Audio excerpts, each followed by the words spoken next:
सूमरन जे पहिरें तख्तगाह थरी जे तारीख़ी मागन जे हवाले सां हिस्से पहिरें में दरगाह सखी शाह दीवानू सुल्तान रहमतुल्लाह अलैह ऐं कब्रिस्तान शाह दीवानू में मौजूद सिंध राणी जी तुर्बत जो अहवाल अव्हां ताईं पहुचायो वियो।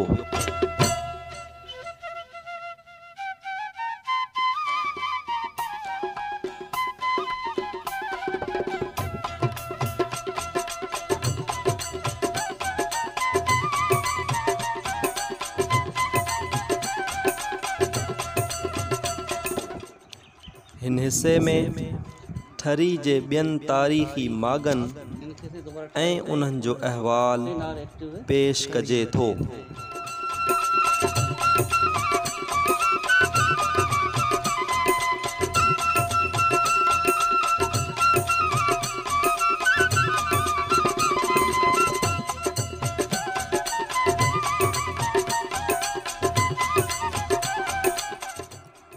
असां मौजूद हुआसीं सिंध राणी जी तुर्बत ते। हिन तुर्बत खां थोरो ई अॻिते नज़र डोड़ाइण सां अॻिते सिरनि जी ॻाढ़ाण नज़र अचे थी। वेझे वञी ॾिसबो त इहे बि तुर्बतूं मालूम थियनि थियूं। ही तुर्बतूं सूमरा दौर सां ताल्लुक़ रखंदड़ कुछ गुमनाम हस्तियुनि जूं आहिनि। ही शायद सूमरन जा शहज़ादा, अमीर, वज़ीर या बादशाह रहिया हूंदा, पर मौजूदा वक़्त में हिन जे बारे में केर बि कुझु नथो ॿुधाए सघे।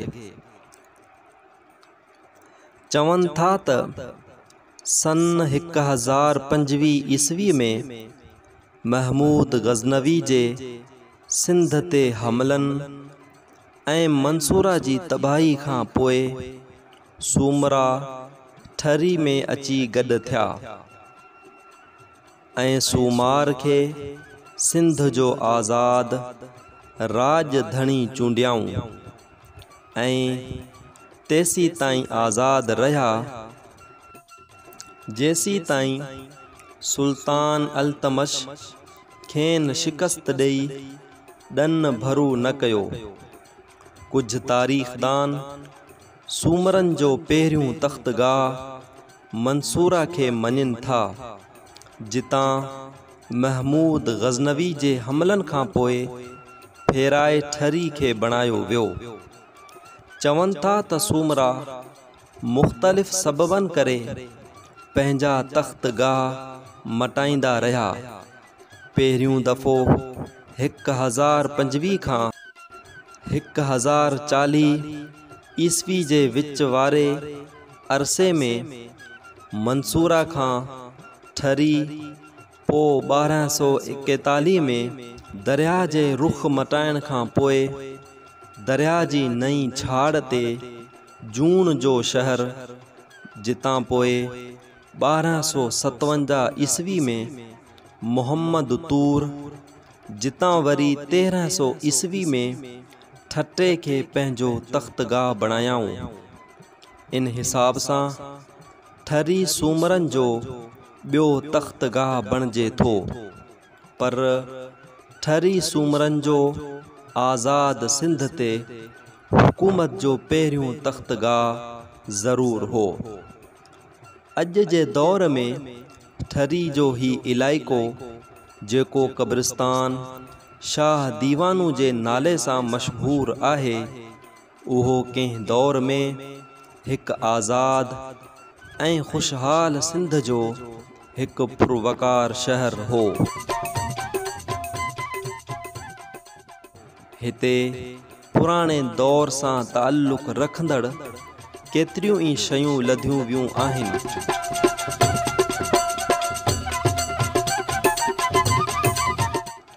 असां जॾहिं कब्रिस्तान जो मुआइनो कयो त असांखे हिते पुराणा थांव ठिकर जंडिन जा टुकड़ा कसीर तादाद में मिलिया। हिते असांखे हिते पुराना टामे जा सिक्का पिण मिलिया, जेकी सिंध जे माया नाज़ तारीख़दान क़िबला साईं फ़तह मोहम्मद थेबो साहब जी पढ़णी मुताबिक़ इहे सिक्का फ़िरोज़ शाही दौर सां ताल्लुक़ रखनि था।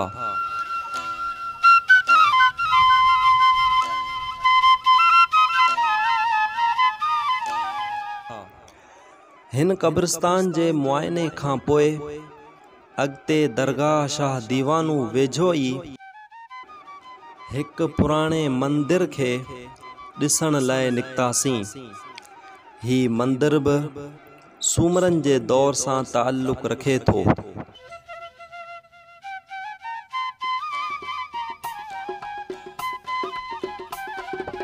हिते संत लूणंग देव जी समाधि आहे। हिन संत जे वालिद जो नालो संत मातंग देव हो।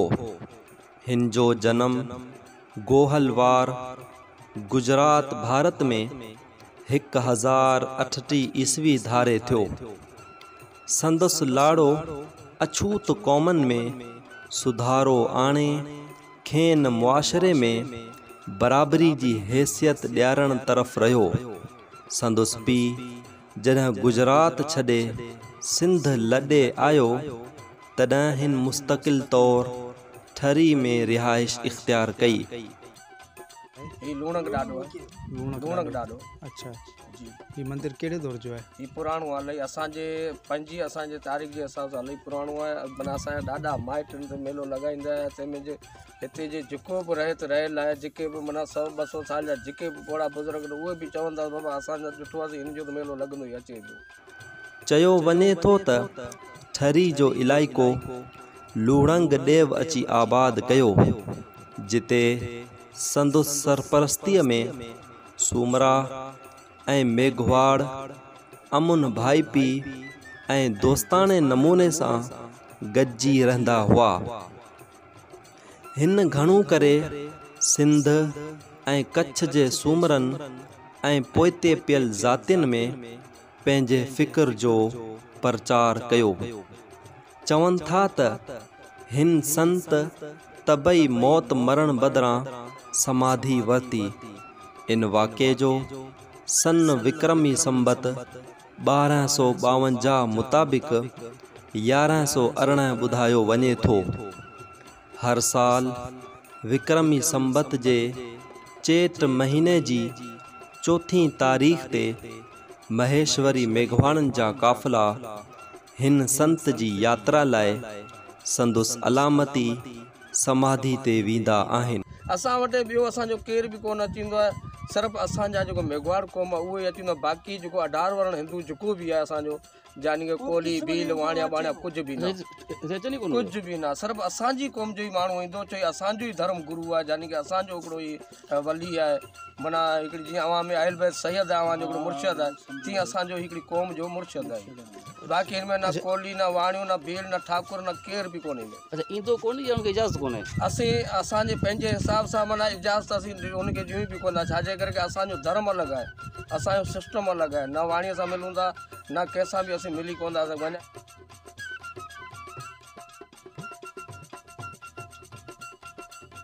हिनजो पीउ जेको उहो माना हीअ हिते जी जेको ठरी हुनखे हुन ॿारियो हो ऐं हिन पुटु अची ठारे करे हिते वेठो।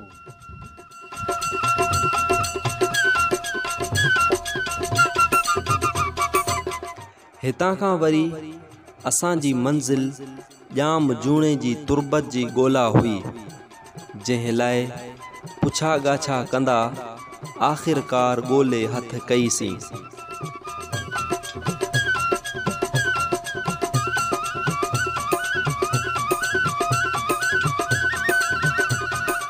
क़बर छा हुई, रुगो सिरनि जो ढेर, उहो बि पूरी तरह कंडनि खबड़नि झारियुनि में ढकियल।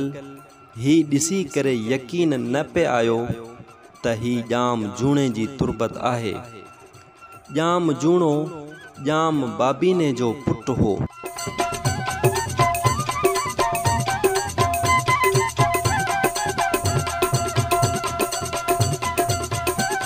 चवनि था त ॼाम जूणे मजमूई तरह 18 साल सिंध ते हुकूमत कई। कुझु तारीख़दान ॼाम जूणे जी हुकूमत जो अरसो 13 साल ॿुधाइनि था। ॼाम जूणे जी तुर्बत मुतालिक़ तारीख़ जा किताब ख़ामोश आहिनि। डॉक्टर नबी बख्श खान बलोच पंहिंजे किताब रिहान हीरन खान में लिखनि था त ॼाम जूणे ठरी वेझो वफ़ात कई। खेसि दफ़नाइण लाइ शाह दीवानो क़ब्रिस्तान में आंदो वियो, पर उते खेसि जॻह न ॾिनी वई, सो खेसि क़ब्रिस्तान शाह दीवानू खां ॿाहिरि दफ़नायो वियो। पर डॉक्टर नबी बख्श खान बलोच पंहिंजे किताब में अॻिते हली लिखनि था त ही तुर्बत कंहिं ॿिए जूणे जी आहे, सिंध जे हुक्मरान ॼाम जूणे जी न। सिंध जो हिकु ॿियो तारीख़दान साईं फ़तह मोहम्मद थेबो साहिब बि ठरी में ॼाम जूणे जी तुर्बत जो इनकार कनि था। ॼाम जूणो हाकिम घराणे जो फर्दा हाकिम आहे, ठीकु आहे। ॼामनि जूं सभिनी जूं तुर्बतूं ठटे जे मकनी क़ब्रिस्तान। ही हिकिड़ो हिते छा पियो करे, एॾो ठरीअ में हुन पग ॿधी कोन्हे, बादशाही कोन्हे, तख़्तगाही कोन्हे, ठरी त बाबा सूमरनि जे दौर में आहे। ही त घणो पोइ जी ॻाल्हि आहे। सूमरा ख़तम थी विया, समा अची विया, समन पंहिंजे तख़्तगाह ठठे में, समानगर में ठठे में रखियो आहे, त पोइ हिते हुनजी तुर्बत छा कंदी? आऊं न कयो तस्लीम नथो कयां कीअं बि हुजे, पर हुनखे खणी जेकॾहिं दरिया ख़ान जी तुर्बत उते ठही सघे थी ऐं हुन ते ॿाहिरि ठही सघे थो, ॼाम निदे ते ॿाहिरि ठही सघे थो, तमाचीअ जी बैरक ठही सघे थी, त पोइ छा ॼाम जूं निधणगो? हाणे ॼाम जूणे जी तुर्बत असुल में किथे आहे, उहो हिकु अहम सवाल आहे, जंहिंजो जवाब तारीख़ जे आलमनि लाइ हिकु सख़्त चुनौती आहे। माण्हू अचनि था ॾिसण लाइ मज़ार खे ॼाम जूणे आहे या आहे ई कान्हे, कंहिंखे ख़बर ई कान्हे। आहे ख़बर आहे पर कोन था अचनि। अचनि था पर कोन था अचनि। ध्यान कोन्हे, ही खोटा ई थी पई आहे। खोटा ई बाबा, इहो मिल्क ला खोटी आहे राति जी। कॾहिं खोटियूं? काफ़ी टाइम खां या हींअर विच में? न हिनखे इलाही साल थी विया। इलाही साल थी विया। तॾहिं हीउ कमांदो, हीउ सॼो कमांदो, पोइ राति जी खोटी, पोइ सुबुह जो असीं ॾिठी। अच्छा, 2 दफ़ा खोटे मज़ा पाणी निकितो। केतिरो खोटे? एतिरो खोटे टीको बि खणी आया कोन किथे थी बीहे, हथ जंहिंखे ईंदे पाणे उथारे चवंदो त हल। ही ॼाम जूणो ई आहे या ॿियो ॿी कंहिंजी आहे? ॼाम जूणो ई आहे। इहो शुरू खां वठी या तव्हां ईअं ई ॾिठी आहे या हिते क़बर ठहियल हुई?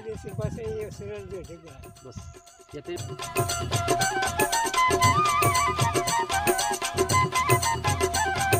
बहरहाल ठरी जे हिन इलाइक़े में घणो कुझु अहिड़ो आहे जेको हिकु मुफ़स्सल तहक़ीक़ लाइ वाझाए रहियो आहे, पर अफ़सोस जी ॻाल्हि इहा त हिते सिर्फ़ नाले मातर ई तहक़ीक़ कई वई आहे। उमेद थी कजे त तारीख़ जा आलिम हिन माॻ जे तरफ़ बि ध्यानु ॾींदा ऐं पंहिंजो इल्मु ऐं वक़्तु सर्फ़ कंदा।